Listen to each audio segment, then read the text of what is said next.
देश की राजधानी दिल्ली में नई दिल्ली रेलवे स्टेशन पर भारी संख्या में जो श्रद्धालु महाकुंभ स्नान के लिए जा रहे थे, अपने अपने घरों के लिए भी जा रहे थे, कल रेलवे प्रशासन की बदइंतजामी के कारण, रेलवे प्रशासन की निष्क्रियता के कारण एक बड़ा हादसा नई दिल्ली रेलवे प्लेटफॉर्म पे हुआ और जिसमें कितने लोग मारे गए उसका कोई सही आंकड़ा अभी तक सामने नहीं आया है। कोई कह रहा है 15, कोई कह रहा है 18।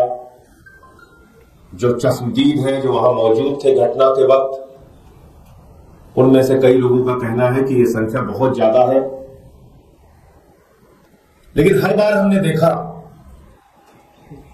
कि जब भी सरकार की निष्क्रियता के कारण, सरकार की खामियों के कारण, उनकी लापरवाही के कारण कोई घटना होती है तो पहला काम किया जाता है लीपापोती का।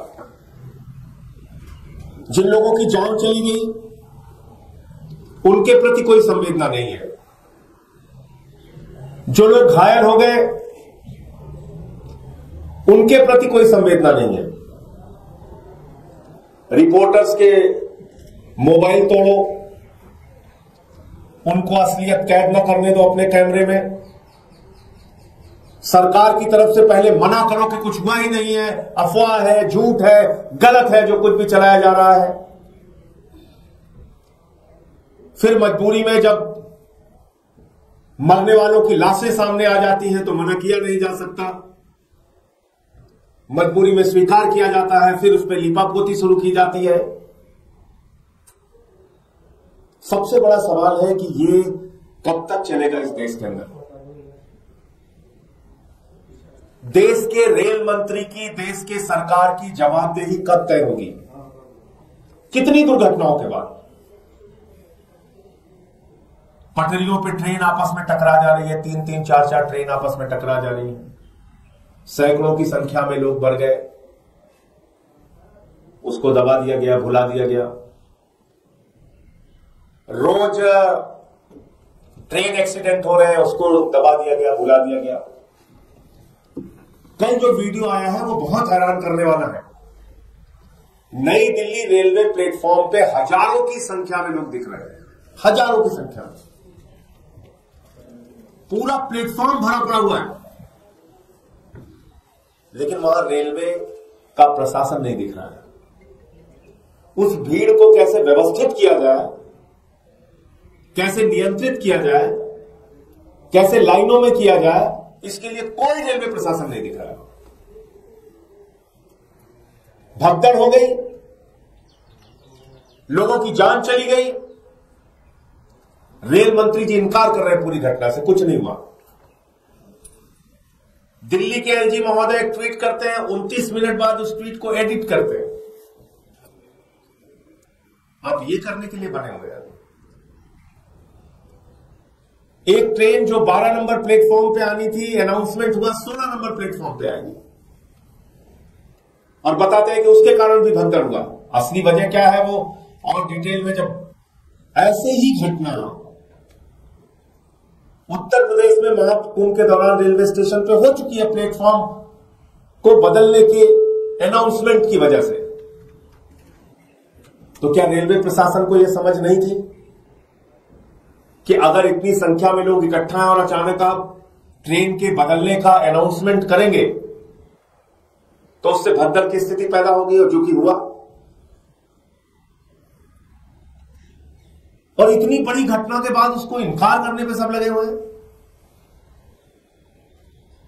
तो इसलिए कई बार ऐसा लगता है कि क्या मरना हम लोगों की नियति बन गई है।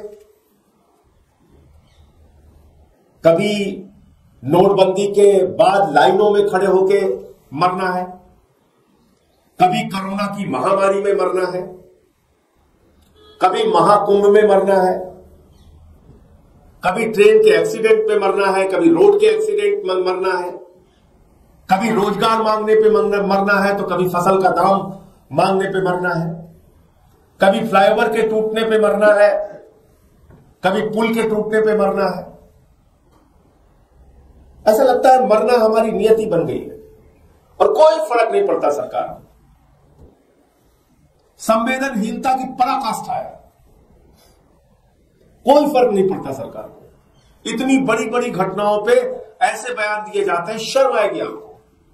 महाकुंभ में इतने लोग मर गए, कहा जाता है साहब वो तो मोक्ष को प्राप्ति हो गए। तो मोक्ष की प्राप्ति उन लोगों को दीजिए जो उस बद इंतजामी के लिए जिम्मेदार है, उनको भी बोलिए आप मोक्ष प्राप्त कीजिए। ये आपके घाव पे नमक छिड़कने की प्रवृत्ति सरकार की कब तक चलती रहेगी? ये बड़ी बड़ी घटनाओं पे लीपापोती करके अपने गुनाहों को दबाने की कोशिश कब तक चलती रहेगी? जहां पे लाशें रखी गई है वहां पुलिस के जवान खड़े करके मरे हुए लोगों की सुरक्षा करके क्या दिखाना चाहते हैं? संख्या को छिपा के आप क्या बताना चाहते हैं? कि आपको अपनी गलतियों से सीखना नहीं है, आपको घाव पे नमक छिड़कना है। इसलिए मैं आम आदमी पार्टी की ओर से, अपनी ओर से, जो लोग इस घटना में मारे गए हैं उनके प्रति अपनी गहरी संवेदना व्यक्त करता हूं। ईश्वर से प्रार्थना करता हूं कि उनके परिवारजनों को यह अपार कष्ट सहन करने की प्रभु शक्ति दे, उनकी पुण्य आत्मा को अपने चरणों में स्थान दे और इस सरकार को सद्बुद्धि दे कि कम से कम ऐसी घटनाओं पर संवेदनशीलता दिखाइए, उसको मना करने की, लीपापोती करने की, झूठ बोलने की प्रवृत्ति को छोड़िए और कुछ भी बोलने पर धर्म विरोधी बता देना, देश विरोधी बता देना, विपक्ष को गालियां देना, सोशल मीडिया पे कैंपेन चलाना, ये सब घटिया काम बंद कीजिए। इससे कुछ फायदा नहीं होने वाला है, ना आपका ना देश का। गालियां आप दे सकते हैं, कोई दिक्कत नहीं। हम लोग कुछ भी बोले, आप धर्म विरोधी बता दो, कुछ भी बता दो, करो आपकी मंशा यही है। लेकिन कम से कम ऐसी घटनाओं को रोकने के लिए ईमानदारी से प्रयास कीजिए। महाकुंभ में टेंटों में आग लगने की घटनाएं हो रही हैं, भगदड़ की घटनाएं हो रही हैं। 144 साल का आपने इतना बड़ा प्रचार किया कि पूरे देश दुनिया से लोग वहां पहुंचने लगे, लेकिन उसके हिसाब से इंतजाम कुछ नहीं किया। और 2014 में तो इस देश की जनता ने भगवान चुन लिया है, तो उनकी कोई आलोचना तो हो नहीं सकती, क्योंकि भगवान की कोई आलोचना होती नहीं। इंसान होते तो उनकी आलोचना की जा सकती है। उनके परिवारजनों को, जो लोग इस घटना में मारे गए हैं, सरकार को उचित मुआवजा देना चाहिए। देश के रेल मंत्री की जवाबदेही कब तय होगी ये बताना चाहिए, और कितनी घटनाओं का हम इंतजार करें, और कितनी मौतों का इंतजार करें, और कितने ट्रेन एक्सीडेंट्स का इंतजार करें, कब आखिर रेल मंत्री की जवाबदेही तय होगी। मुझे इतनी बात कहनी थी। आपको कोई प्रश्न पूछना हो तो पूछ सकते। जवाबदेही की मांग करें, कई विपक्षी पार्टियां कह रही है कि रेल मंत्री के बाद उनकी लगातार ऐसी घटना हो रही है। देखिए, विपक्षी पार्टियों के मांग करने से कोई फर्क थोड़ी पड़ता है। विपक्षी पार्टियां मांग करेंगी, वो कहेंगे 4 साल और रहना चाहिए। वो तो अगर उनको खुद से लगता है कि नहीं, रेल मंत्री से कुछ संभल नहीं रहा है, महाकुंभ में जो गाड़ियां जा रही हैं उसके दृश्य आप देखिए, एसी डिब्बे तोड़े जा रहे हैं, हिंसा की जा रही है प्लेटफॉर्म के ऊपर। ये घटना जो दिल्ली में हुई है, इसके पहले तो बहुत सारी घटनाओं के वीडियो सामने आए। तो रेल मंत्री जी की कोई जवाबदेही कब तय होगी, मैं तो इतना ही पूछ रहा हूं। इस्तीफा मांगेंगे तो इस्तीफा तो कहेंगे नहीं, अगर आम आदमी पार्टी वालों ने इस्तीफा मांगा है तो उसको 4 साल और रहना चाहिए, ये तो सबसे सुयोग्य व्यक्ति है। ये सरकार की मंशा है, तौर तरीका है काम करने का, उस पर आप क्या बोलेंगे। धन्यवाद।